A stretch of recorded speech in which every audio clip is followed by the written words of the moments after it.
uburaya mu bahanuzi nibwo bweze. Mwirinde abahanuzi b'ibinyoma ngo bazaho muri basa nk'intama ariko imbere ari amasega ry'Imana. Turi mu gihe cy'amasega abana b'Imana, mube maso. Turi mu gihe abahanuzi b'ibinyoma badutse. Bibiliya batubwira neza ikavuga ngo bazazaho muri bameze nk'intama nyamara imbere ari amasega ry'Imana. Bazaza bambaye umwambaro witwa ubumana ariko icyo barashaka kukwica. Ni ukubera iki?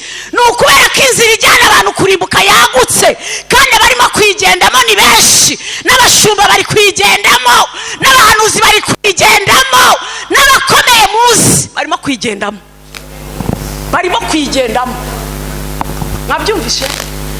Mwabyumvise? N'abakomeye bafite amazina, bafite ibintu bikomeye muzi barimo kwigendamo.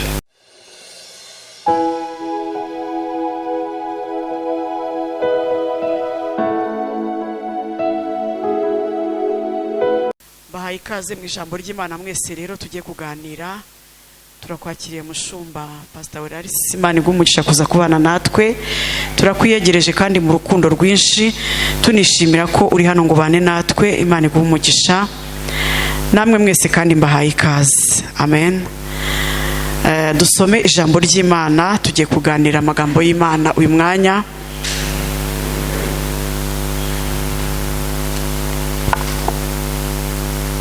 Uyu munsi turakoresha igihe neza kuko turasoza kare. Dusome muri Matayo igice cya 7, turasoma ku murongo wa 13. Dusome mu izina rya Yesu. Ntamena numvise ubanza mugira ngo nsome mu izina ryanyu, nabyo ntacyo bitwaye, ariko nge ndasoma mu izina rya Yesu. Irembo rifunganye niko birivuze. Munyure mu irembo rifunganye kuko irembo ari rigari n'inzira ijyana abantu kurimbuka ari nini kandi abayinyuramo ni benshi. Ariko irembo rifunganye ni inzira ijya mu bugingo iraruhije kandi abayinyuramo ni bake. 15 baravuga ngo mwirinde abahanuzi b'ibinyoma bazaho muri basa nk'intama ariko imbere ari amasega ry'Imana. Muzabamenyera ku mbuto zabo. Mbese hari abasoroma imizabibu ku mugenge cyangwa imbuto z'umutini ku gitovu? Kuko igiti cyiza cyose cyera imbuto nziza, ariko igiti kibi cyera imbuto mbi. Igiti cyiza ntikibasha kwera imbuto mbi, kandi n'igiti kibi ntikibasha kwera imbuto nziza. Igiti cyose kitera imbuto nziza kiracibwa kikajugunywa mu muriro. Nuko muzabamenyera ku mbuto zabo. Amen. Amen.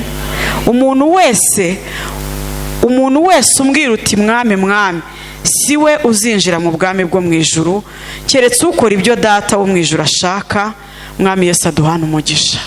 Haleluya. Uyu ni umwanya dutangiza tuganira ku ijambo ry'Imana. Nkabanza ku gatuti nk'umushumba wanyu kugira ngo ntange icyerekezo cy'umunsi. Amen.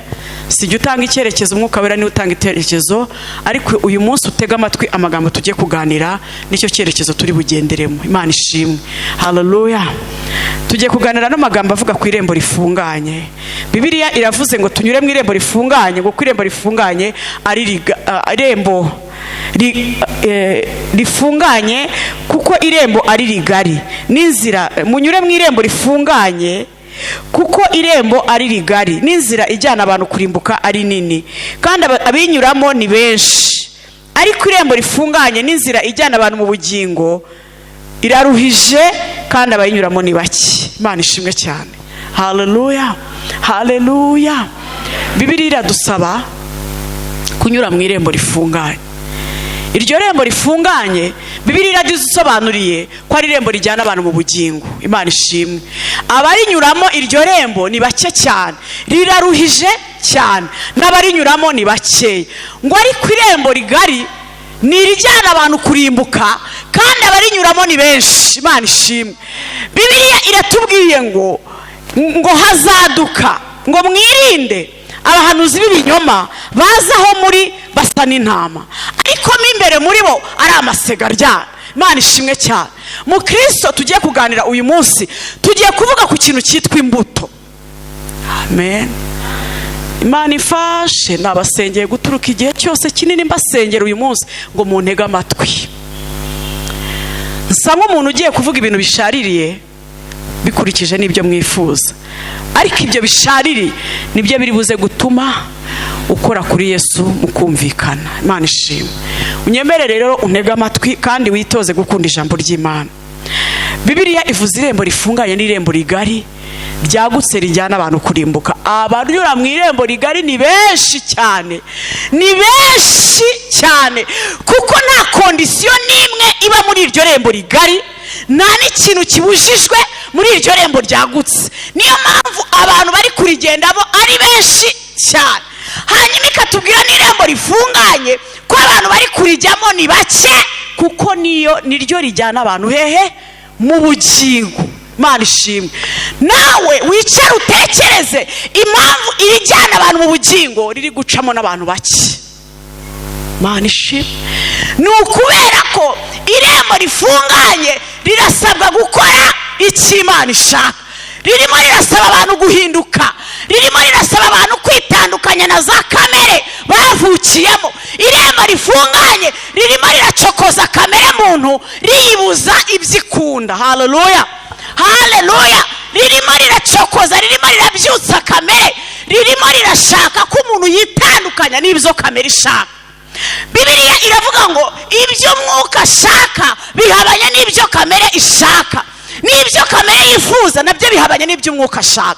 Kandi irembo rifunganye birashaka ko umukristo aba amera nk'uko umwuka wera ashaka. Niyo mpamvu rifunganye kandi riruhishe. Imana ishimwe. Haleluya. Ariko igihe tugezemo, tugeze mu gihe tugomba kwitoza ndetse no kwihata kujya mu irembo rifunganye kugira ngo tujye mu bugingo. Imana ishimwe. Yesu ashimwe cyane. Bibiliya iravuga ngo mwirinde abahanuzi b'ibinyoma.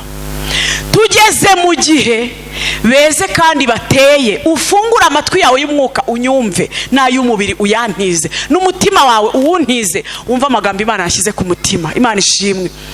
Yesu ashimwe cyane. Turi mu gihe abahanuzi b'ibinyoma badutse. Bibiliya irabatubwira neza ikavuga ngo bazazaho muri bameze nk'intama, nyamara n'imbere ari amasega ry'Imana. Bazaza bambaye umwambaro witwa ubumana, ariko icyo bashaka barashaka kukwica. Yesu nashimwe. Nunyumva ujye uvuga amen. Niwumva uri gufashwa ntacyo bitwaye, ariko niba amen azabaye nyako muri kumva ndabyishimiye. Imana ishimwe. Haleluya, haleluya, haleluya.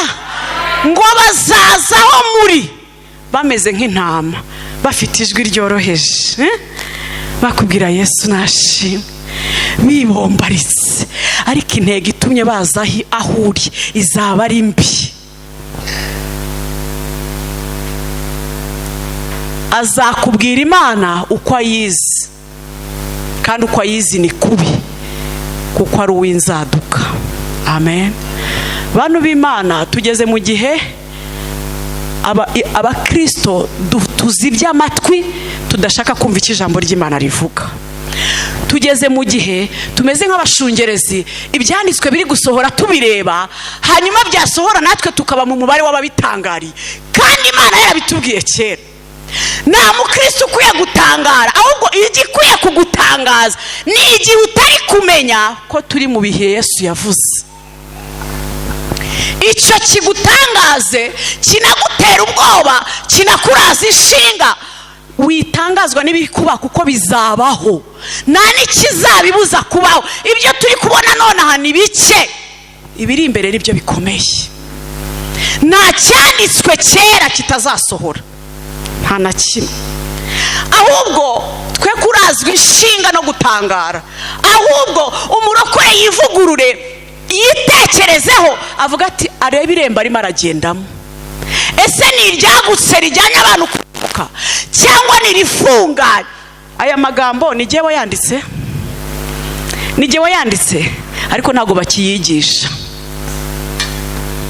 aya magambo nagakigi ubu tuvugana iki gihe turimo, aya magambo ntago yigishwa. Iki cyanditswe kirasimbuka kivuga ko irembo rifunganye ntago bakigisha. Tugeze mu gihe barimo barigisha inyigisho z'amarangamutima y'abantu ashaka. Mwanyemerera nkamanuka hasi. Bitakivugwaho niba Yesu yaraje akivuguruza, niba umwuka wera warivuguruje, niba haraje indi Bibiliya nshyashya, ntago tubizi. Ariko ukuri guhari ni ukuri ari ijambo ry'ukuri risize ryagenewe abana b'Imana. Umuntu wese uri kugenda muri ino nzira akwiye kumenya rino jambo. Yesu ashimwe cyane. Iyo uri ukubiri n'iri jambo, Imana uzayumva bayivuga ariko we ntago muzasabana. Kugira ngo usabane n'Imana nyakuri nuko witoza gusoma no magambo kandi ukayasobanukirwa, kandi ntabe inyuguti uri kubroka akaguhindukirira ubuzima. Bushize twarabiga ukavuga icyo cyanditswe warangiza ukagihindura ubuzima bwawe, ubu uri mu rugendo ruhinduka. Imana ishimwe. Uburuta wa wundi wafashwe ibyanditswe akabigira ubuzima, akabihindura inyuguti bigapakira mu bwonko bwe, ariko ntacyo byamumariye. Ariko umukristo uhinduye ijambo ubuzima aba akomeye cyane mu mwuka, kuko ijambo ry'Imana rimwe ritanga ubuzima bw'imyaka ntakubarira. Imana ishimwe cyane. Haleluya. Natwe tugeze mu gihe duhagurutse gusenya Satani. Niyo mpamvu nawe atwanga kandi natwe turamwanga. Imana ishimwe. Tugeze mu gihe cyo gusenyera umwanzi, indiri y'abadayimoni tukayinyeganyeza, tuvuga ijambo ry'Imana rizima kandi ry'ukuri. Uko Imana yarihumetse niko dukwiye kuribagezaho. Amen. Ariko ibihe byahinduye ibyigisho. Turi mu gihe irembo rifunganye ntawe uri kurivugaho. Abantu bari kurivugaho ni bake, nawe uzarisanga ni hake. None wakwibaza ngo nukubera iki? Nukubera ko inzira ijyana abantu kurimbuka yagutse, kandi barimo kwigendamo ni benshi. N'abashumba bari kwigendamo, n'abahanuzi bari kwigendamo, n'abakomeye muzi barimo kwigendamo.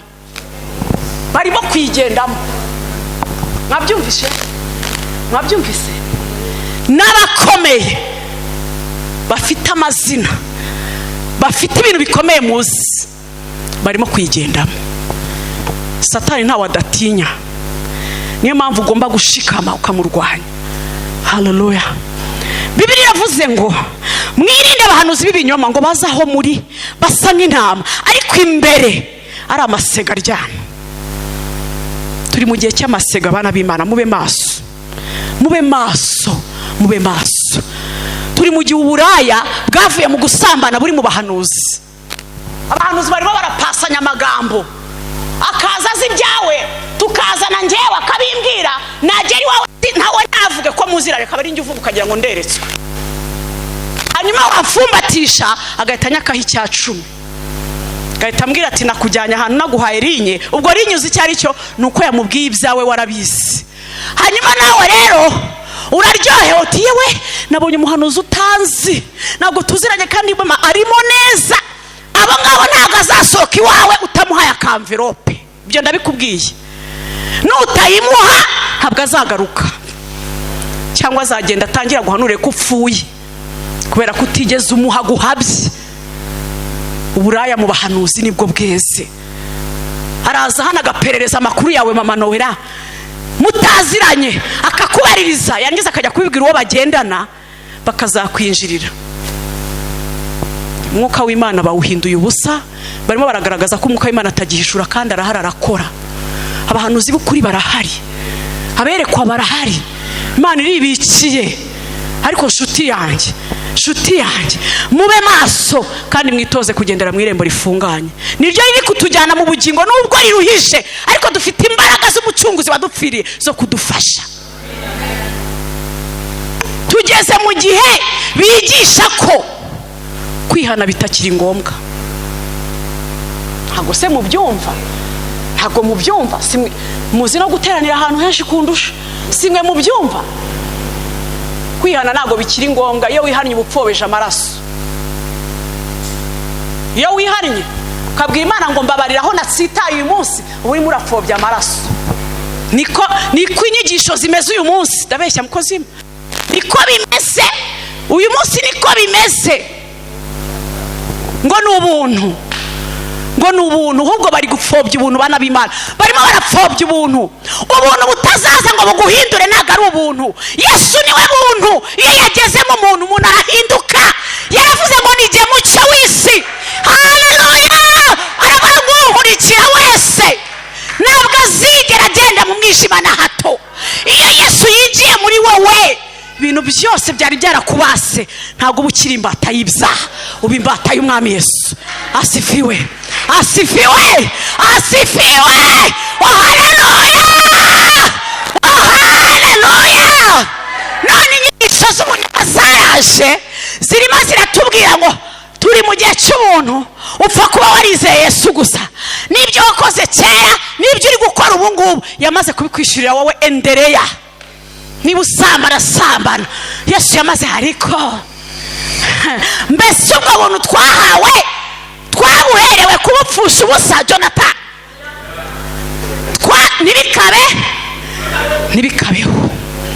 Ntibikabeho. Nanjye nkuguriye umwambaro, ari umwambaro fake, igitambaro badoda, nkabona urimo uzarebe iyo uhaye n'umuntu ikintu ukabona arimo aragifata nabi, bikubabaza mu mutima.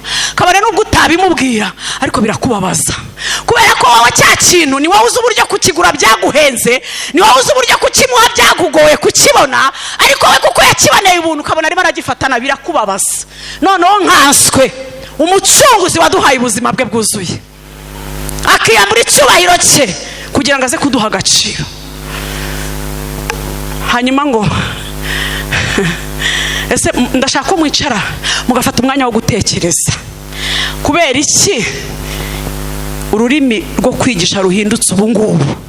Nuko tugeze mu bihe bya nyuma. Abantu bakijijwe mu minsi itambutse, mu myaka ishize, twakijijwe ubutumwa batubwira ngo twihane ibyaha byacu, duhinduke, tuve mu kibi, twakira Umwami Yesu.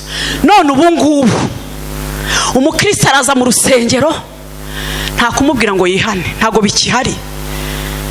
Araza akicara mu rusengero, agatangira no guhabwa inshingano, batazi aho yaraye, batazi aho yabyutse, agafata inshingano.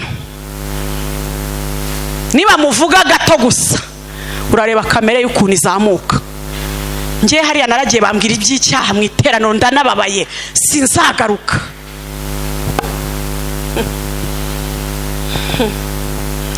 Bantu b'Imana, mureke twemere kugendera mu irembo rifunganye, kuko niryo rijya mu bugingo, kandi iherezo rya byose riri bugufi.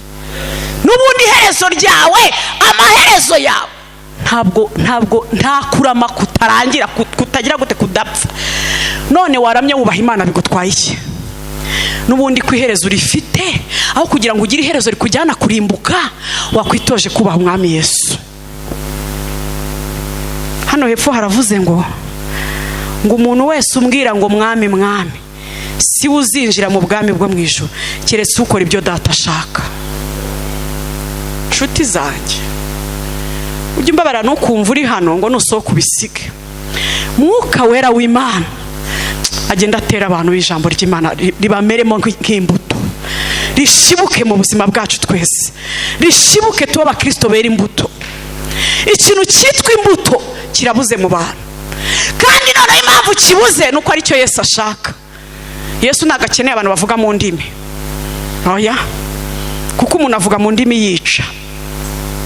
Avuga mu ndimi, wareba hirya akabagushyiriye akantu mu kirahure mwari mu gusangira, ati tiravuga mu ndimi, kakwica. Ntabwo Yesu akeneye, ntabwo akeneye ko tuvuga mu ndimi, ntabwo akeneye ko dutitira cyane, ntabwo akeneye ko tuvuga ibintu bikomeye. Arashaka imbuto, nizo ashaka. Yavuze ngo igiti kitera imbuto nziza, icyo baragica bakakijugunya mu muriro. Hari abantu ubu tuvugana bamaze gucibwa, ikisigaye nuko bajugunywa mu muriro. Ntuzabamenya nudasenga, kuko baravuga neza Imana, ni intyoza mu magambo, baratondekanya amagambo neza, baragukomveka, ariko mo imbere bategereje kujugunywa. Inama nakugira we wateranye uno munsi, haguruka gushaka Imana, haguruka gushaka Imana, kandi witoze gushaka Imana uyubaha. Witoze gushaka Imana wiga gukora ibyo ishaka. Amen, amen.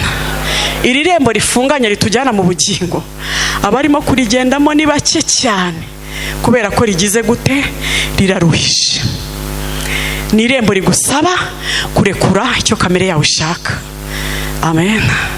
Ni irembo rigusaba guhinduka wese ukinjira mu buzima bushya. Urumva ko iryo rembo ntiryoroshye. Amen. Ariko hahirwa uri kurijyamo. Amen. Hahirwa uri kurijyamo, kuko n'ubundi buno bugingo twahawe burahenze. Ntabwo kugira ngo ugende muri iryo rembo rikujyana mu bugingo, ntabwo bizaba byoroshye. No muri ubu buzima turimo, kugira ngo ugere kuri successful, utanga igiciro. Nta successful nimwe umuntu yakwinjiramo nta giciro yatanze. N'aba bakire tuzi hari imvune batanze kugira ngo bagere ku rwego bagezeho. Ntabwo baryamye ngo basinzire ngo byizane, oya. None mu Mana mu bugingo niho bizagudusaba kwidamararira. Nibyo Yesu yaradupfiriye kandi arahari ngo adushoboze, ariko ashoboza ubishaka. Amen. Ashoboza ugize gute, ubishaka. Mwibutse ko muri urugendo turi kugenda ufite uruhare rwawe nawe ugomba gushyiramo. Ufite iki? Yesu yaduhaye agakiza, nta ruhare tubigizemo. Yo kabyara yaduhaye kumumenya, yatubohoye ingoyi y'umwansi, yaduhaye agakiza, yo gaheka yarakoze. Ariko ukuri umaze kumenya, asifiwe, asifiwe, ukuri umaze kumenya nona ufite uruhare mu kugushyira mu bikorwa cyangwa ukabyihorera. Yesaya 40:4 haravuga ngo noneho uyu munsi ndakubohora iminyururu ikubashye, ngo niwemera ko tujyana i Babuloni uze tugende nzakugirira neza, ngo ariko nutabyemera urorere ngo inzira ebyiri ziri imbere yawe uhitemo ikugize gute, ikunogeye. Reka mubwire mwene data, ufite guhitamo ikikunogeye. Nuhitamo inzira ijya kurimbuka, were wako. Nuhitamo inzira ijya ku mugingo, ni wowe nyine amahitamo. Ijuru ryaguhaye ubwenge. Haleluya, haleluya. Ikintu Yesu yakoze tutagura ni agakiza yaduhaye, nta kiguzi, nta nubwo wagakorera. Na biriya bajya bavuga ngo imirimo ngo izatuma ujya mu ijuru. Hoya, ntabwo imirimo ari ituma mujya mu ijuru. Ijuru upfa kuba wizeye Kristo nk'umwami n'umucunguzi, ugakora ibyo Imana ishaka mu nzira z'Imana, ukaba wizera Kristo. Yaravuze ngo ni nzira, ngo n'ukuri n'ubugingo, nawe uzajya kwa Data ntamujyanye. Iyo winjiye mu irembo ryo kwakira Yesu ukamwizera, uba winjiye mu irembo rijya hehe, mu ijuru. Hanyuma rero iyo mirimo noneho nizaguherekeza, niyo makamba uzambara. Ariko ntabwo imirimo riduhesha ijuru. Biriya bintu ni amarangamutima y'ubishaka, aza akavuga ngo mukore cyane muzajya mu ijuru. Imirimo ni ngombwa ku mukristo, ndetse ni na ngombwa cyane. Amen. Ubutaha ko ndi gusoza tuzavuga ku mirimo wumva ukuntu ari ngombwa, ariko ntabwo imirimo ariyo yakujyana mu ijuru. Hari igiciro cyatazwe kugira ngo tuzajye mu ijuru, tutagizemo uruhare, tutigeze tugiramo uruhare, tutanagura, tutashobora no gukorera. Cyo ni igiciro Yesu yaduhaye agakiza. Niyo mpamvu mwana w'Imana, ntugakireze ubuntu wagiriwe, ntukabufate for granted. Ntabwo ari ibintu byo kujugunyanga, ntabwo ari ibintu byo gutobanga, kubera ko jewe niyo nta Bibiliya yabibivuga. Amen. Niyo nta Bibiliya naba narabisomyemo, ntaswe ko noneho twabisomye. Niyo nta Bibiliya yabibivuga, ikintu cyambwira ngo ngumu uko narindi, nahita numva ari ikinyoma. Wabyumvishe?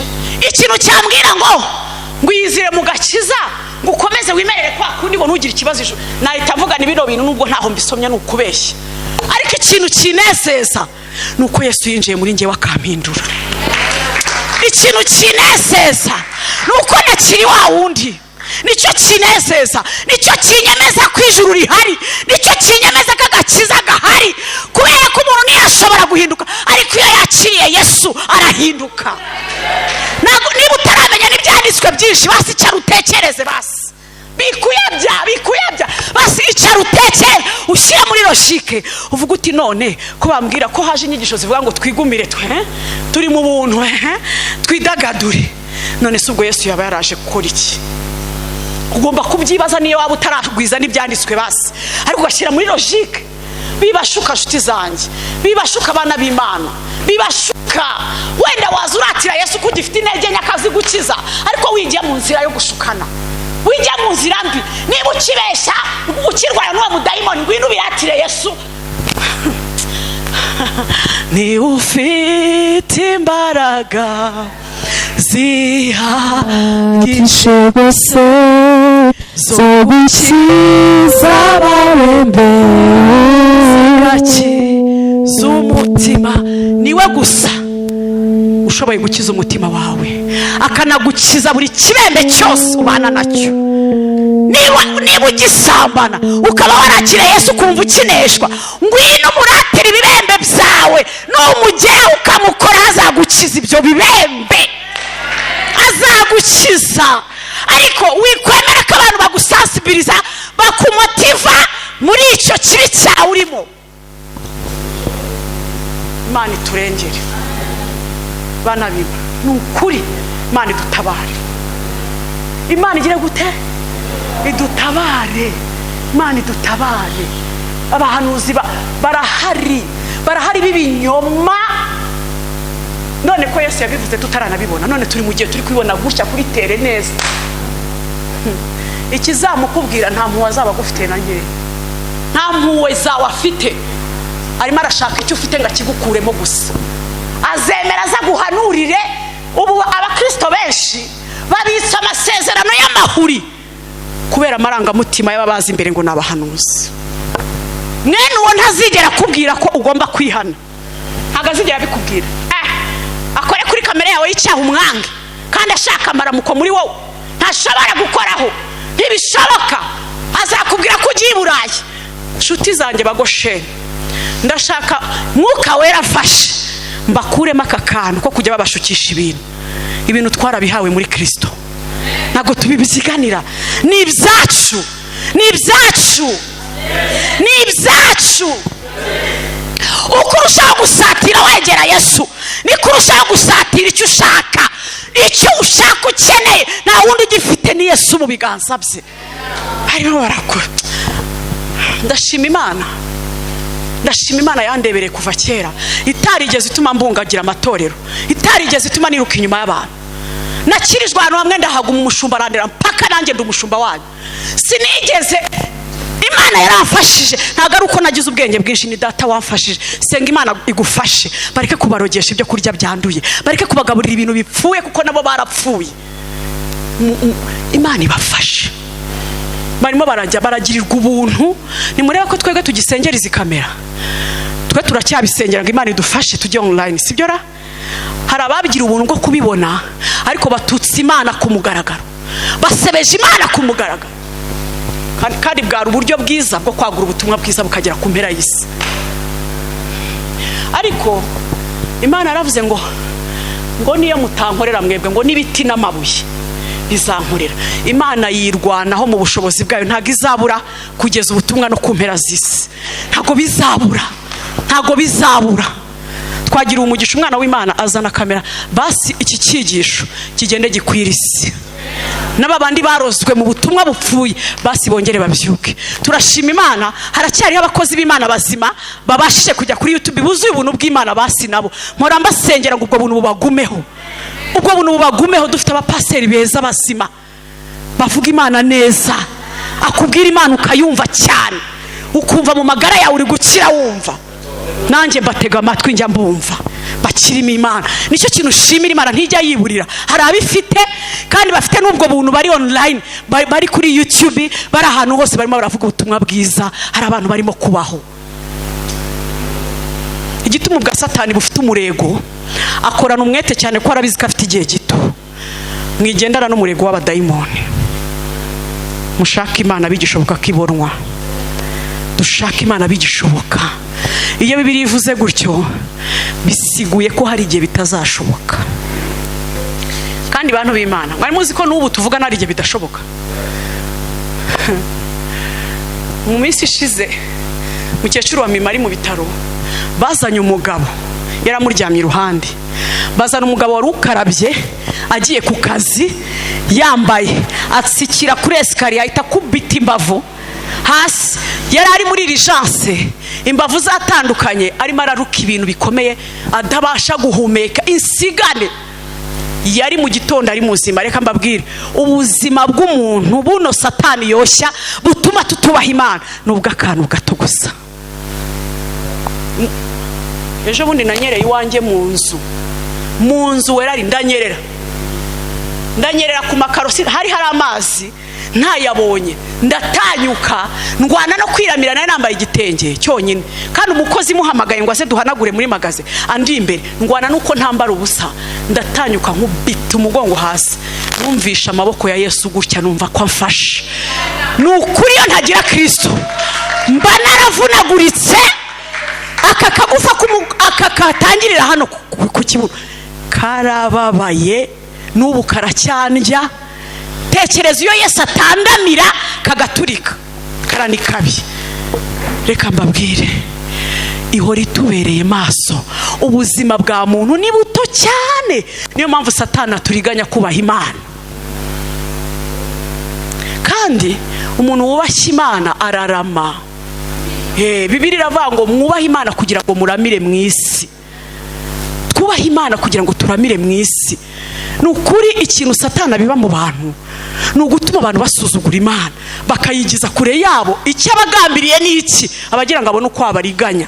Kuko iyo uri kure y'Imana biroroshye ko agutwara akagushimuta. Mu minota ibiri bakumva ngo umunyamasezerano arapfuye.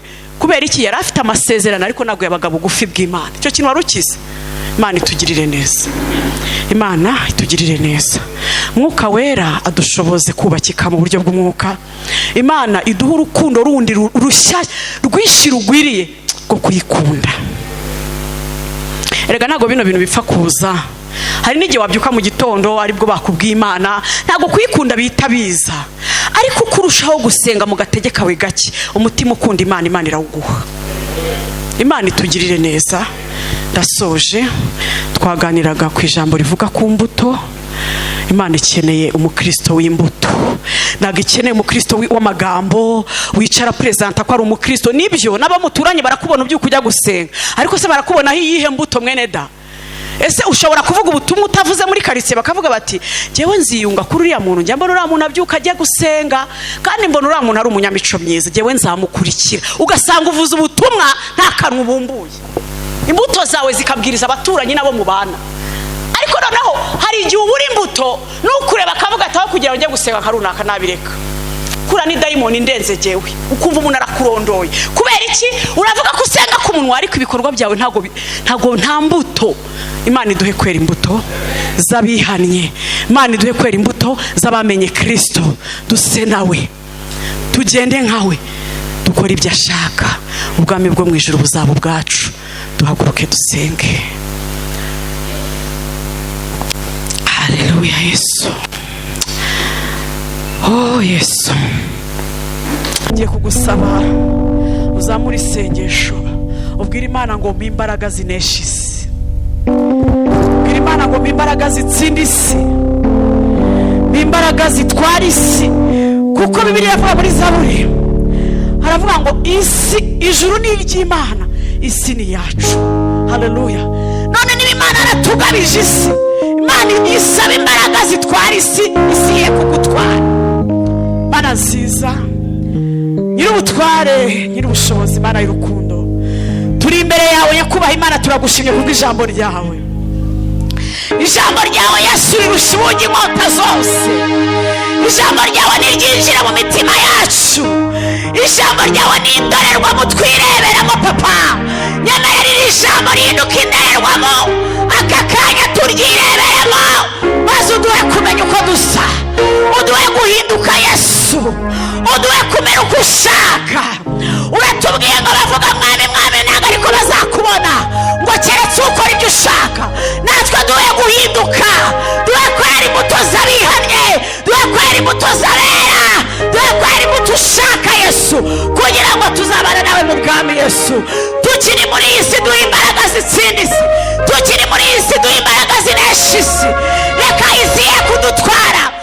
uduhe ubushobozi butwara isi Yesu, duhe ubushobozi butwara isi Papa, duhe ubushobozi buyobora isi kuko warayitugabije. Wikwemera ko isi dutsikamira, umwuka mubi yidutsikamira, natwe duhe imbaraga zijyana hejuru yayo Papa, uyitugabize mu buryo bwose Mwami. Iyi mitima ni ikire, iyi mitima nibohoke. Mwuka wera bohora imitima, bohora ibitekerezo, umanura intekerezo zipfuye, umanura Mwami imitima iguye umwuma Yesu, utwuzuze kandi uduhembure. Urakoze, turagushimye, icyubahiro ni cyawe Yesu, mu izina rya Yesu, amen. Dukomere Imana mu mashyi.